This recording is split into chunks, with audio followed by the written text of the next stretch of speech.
student portion. Recording in progress. Hello, recording. Recording and Yeah, you have to record. All right. Okay, can you everybody see this? Yes. Yeah. We're good. Okay. So off we go. I'm going to introduce this by saying what our goal is. How are we going to evaluate how good a screening test is? You already done some of that yesterday in your calculations. So we're going to use today a mammogram, which is a test to screen for breast cancer. And here are the new assumptions. So they're a little bit different than the assumptions that you dealt with yesterday. So the probability of breast cancer at any point in time is 1%. The women who don't know they have breast cancer, but the mammogram is a test that can show it early before it has a chance to do its mischief. And so these numbers come from the 1970s when I started practice and had at Martinez and had to deal with these issues. So then it was 90% sensitive and 90% specific. It may be different today. It is different today. But I think this exercise is going to illustrate some points that you were getting at yesterday when you were studying COVID. So today we're going to look at conditional probability. What if a woman has a positive mammogram? And that's a very disturbing possibility for women. What's the chance they actually have a positive result? Analyzing this, only 3% of practicing physicians could answer this correctly. And quite often they missed spectacularly, way off base. And it's because the concepts are hard to grasp. They're abstract. And what we're going to use to clarify this, of course, is what I was taught was the 2x2 table in medical school. No further explanation. This is the 2x2 table, and you dealt with this yesterday. You calculated the sensitivity of the COVID test and the specificity. And here we're going to look at the test results in the real world. If the test is positive, what's the likelihood that it's really a true positive? Or what if it's a false alarm, which means that patients will have worried unnecessarily? And the negative test is what's the likelihood that the person really doesn't have the disease if it's a negative test? And so you did this yesterday, just to review. You calculated the sensitivities, and it was 95%. And the higher the sensitivity, the less the false negatives. No test is perfect. No test is perfect. So there's going to be some cases of COVID that the test misses. And similarly, on the other side, you calculated the specificity, and you found that it was pretty darn good, right? 98%. That's impressive. And so what you want to do is minimize the false positives, right? Because you don't want false alarms. Just like with the negative test, you don't want false reassurance, and no test is positive, so every test is going to have some false alarms. And so what I've done with these numbers is adjust the size of the cell to accommodate the true numbers. And you see we've got it color-coded for the imperfections of a test. Here are the false negatives, unavoidable. No test is perfect. And here are the false positives. No test is perfect. And you can see the new numbers today that we're going to use for the mammogram that was in the initial assumption, 90% sensitivity, 90% specificity. Now, in this model, there are three lines, one line, two lines, and there's a third line, and there's a third line in the middle. And we're going to play with this line in just a second as we deal with prevalence and how prevalent the disease is. Remember, we said it's 1% of the women that have the positive, that actually have cancer. And so that's the prevalence we're working with, and how we're going to try to demonstrate to you in many different ways how important that 1% is in calculating the accuracy, the trueness of a initial positive report. So I'm turning it back over to you, Mr. Lee. All right, Dad, can you show the next little bit that's underneath there? Let's see, is there one more? Yeah. Oh, actually, go back. We'll show that later. Okay, so if everybody could take a look at the resource page, the one that we were using yesterday. So on the back, there's a first question. We'll give you like 5 minutes to work on that. What you're doing is basically calculating the percentage likelihood of a false positive, a false negative, a true positive, and a true negative of a mammogram test, but using the three assumptions that we had. So read it. But the three assumptions were the prevalence was 1%. Prevalence, is that how you spell that? Prevalence. Is 1%. The sensitivity is 90. And the specificity is 90, okay? So take about 5 minutes and see if you can complete that tree diagram. You're just doing question one. You can talk to your teammates, you can check your answers. We'll go over it in a few minutes.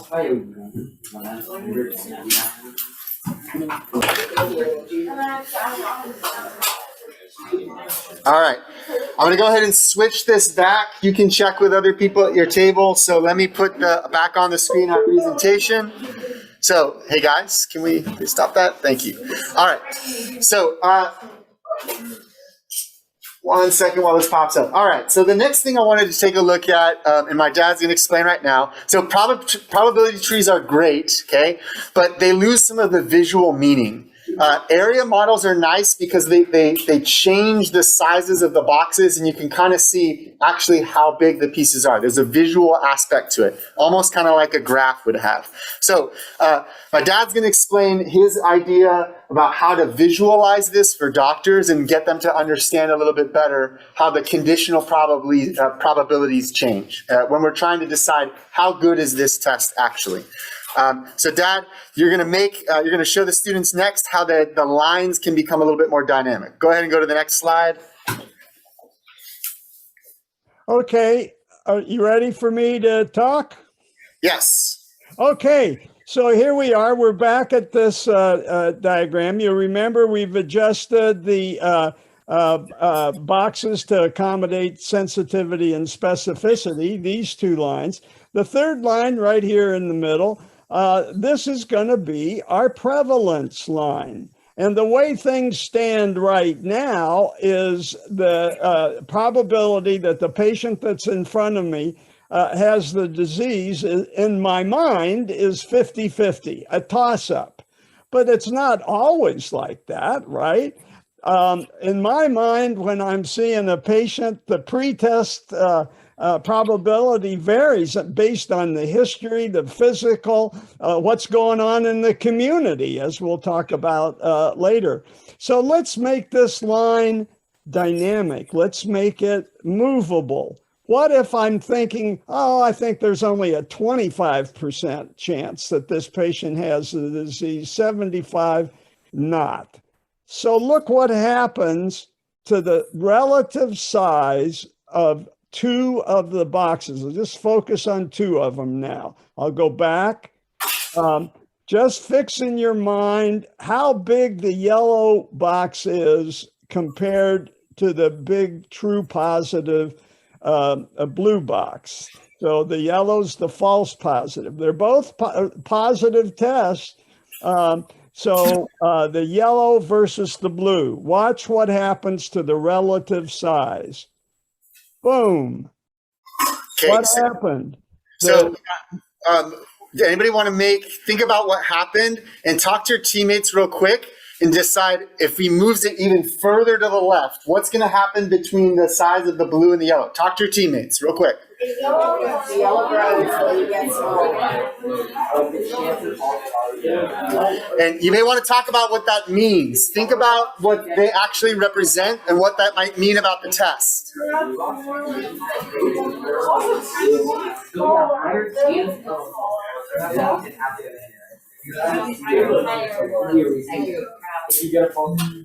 right.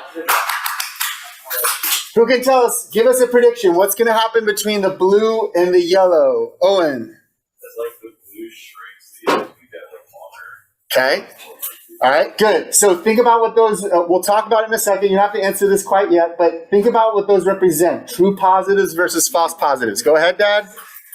Okay, now this is dealing with a patient who has symptoms, and we're talking about a 25% chance of disease, a 50% chance.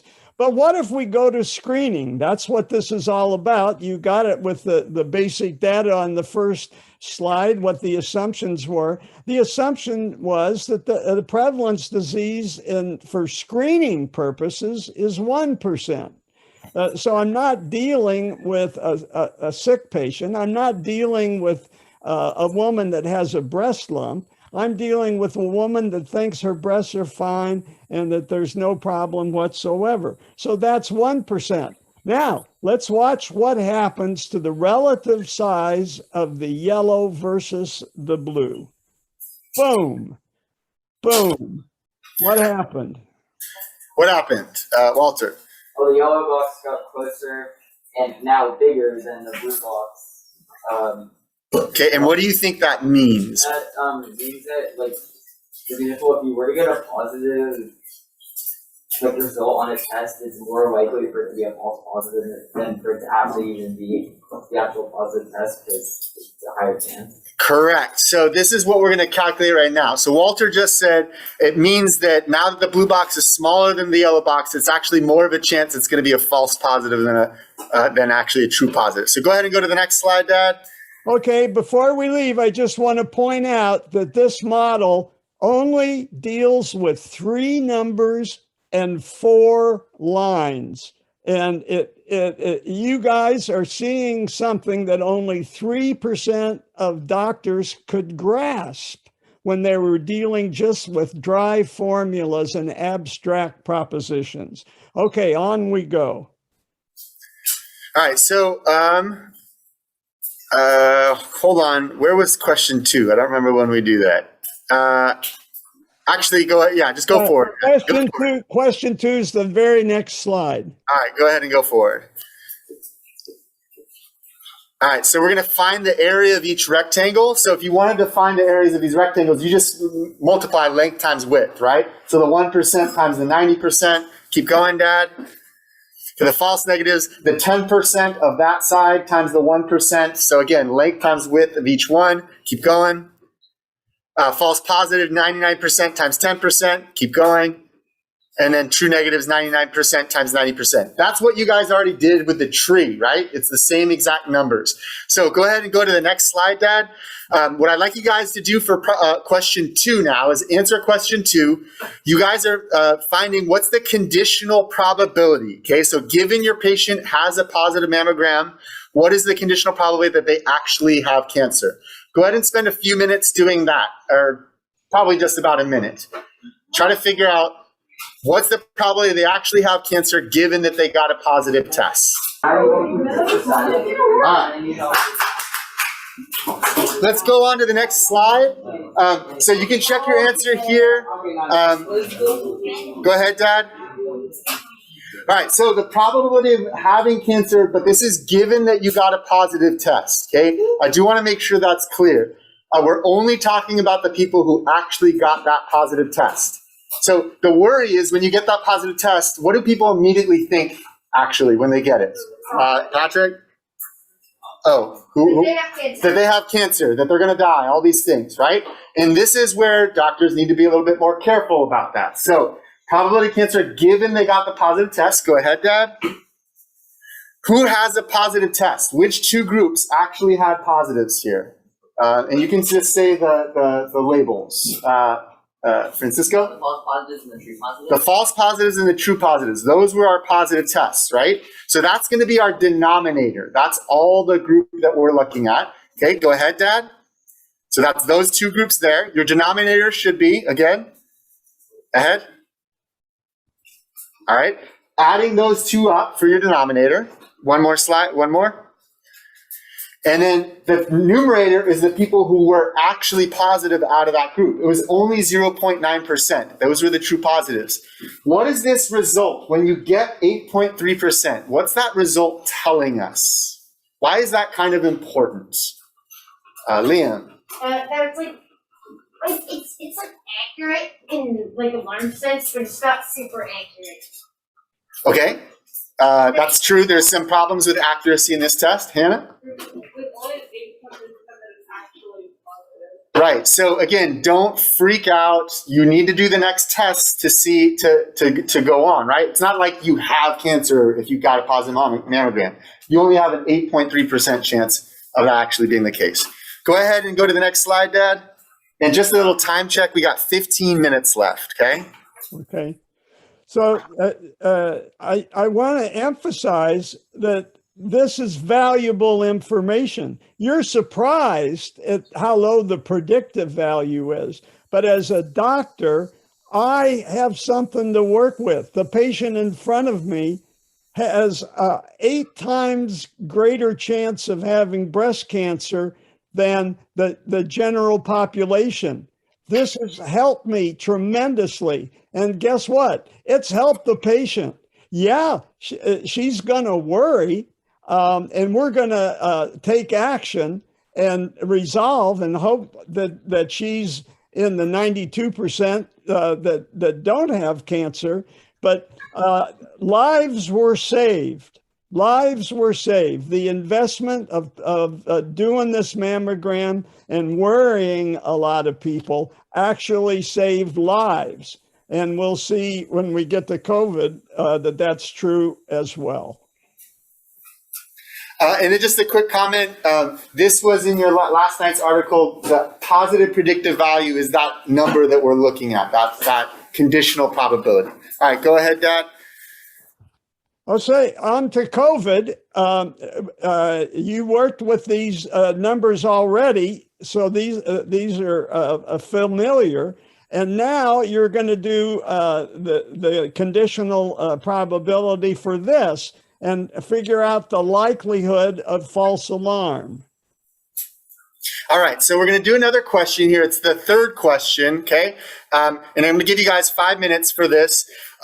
You're going to use a couple of assumptions, right? We're already assuming that the sensitivity is 95% for a PCR test for COVID, and that the specificity is 98%. There's actually a Desmos E tool, so you don't have to like do all these calculations on your own or make a tree or make a diagram. So if you log into today's agenda, and if you want to just do it with the person next to you or everyone wants to get out their computer, I'll leave it up to you. It's linked into today's agenda. You'll be able to actually adjust these. What I'd like you to do at your table is split these up. Someone take 10%, someone take 3%, someone take 1%. And if you have a fourth person at your table, someone take 0.1%. Prevalence, that means how many people actually have COVID currently, okay? So let's take 5 minutes and work on that. put stuff away, and then you go have a chance to closure, okay? Okay.